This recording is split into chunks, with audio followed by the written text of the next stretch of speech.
Sunday special chicken ಸಾಂಬಾರಿಗೆ chicken wash ಮಾಡಿ ಇಟ್ಕೊಂಡಿರೋದು. ಇಲ್ಲಿ ಆಯಿಲ್ಗೆ ಸ್ವಲ್ಪ ಈರುಳ್ಳಿ ಮೆಣಸಿನ್ಕಾಯಿನೆಲ್ಲ ಹಾಕ್ಕೊಂಡಿದ್ದೀವಿ. 1 ಸ್ಪೂನ್ ಆಯಿಲ್ ಹಾಕ್ಕೊಂಡು ಅದು ಬಾಡಿಸ್ಕೊಂಡು ಅದಕ್ಕೆ ಶುಂಠಿ ಬೆಳ್ಳುಳ್ಳಿ ಪೇಸ್ಟನ್ನು ಹಾಕೋಣ.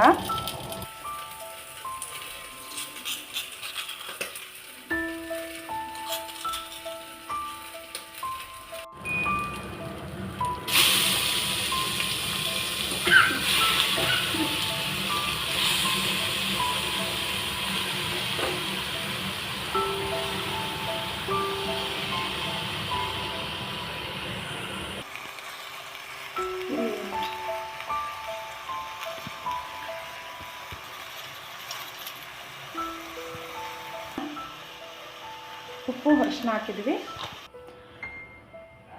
ರುಬ್ಕೊಳ್ಳೋಕ್ಕೆ ಜೀರಿಗೆ, ಸ್ವಲ್ಪ ಮೆಣಸು, 1 ಇಂಚಷ್ಟು ಚಕ್ಕೆ ಇದೆ, ಲವಂಗ ಇದೆ, 1 ಟೊಮೊಟೊ, ಈರುಳ್ಳಿ 1, ಹಸಿ ಕೊಬ್ಬರಿ, 1 ಸ್ಪೂನ್ ಕಡಲೆಬೀಜ, ಸ್ವಲ್ಪ ಕರಿಬೇವನ್ನು ಹಾಕ್ಕೊಳ್ತೀನಿ. ಕರಿಬೇವು ಒಗ್ಗರಣೆಗೆ ಈಗ ಪಾತ್ರೆಗೆ ಹಾಕ್ತೀನಿ.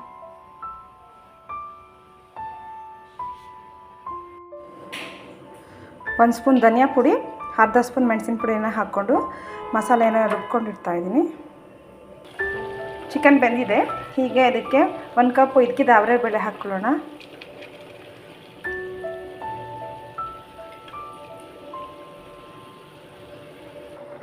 ರುಬ್ಬಿರೋ ಮಸಾಲೆ ಇದನ್ನು ಸಾಂಬಾರಿಗೆ ಸೇರಿಸ್ಕೊಳ್ಳೋಣ. ಈಗ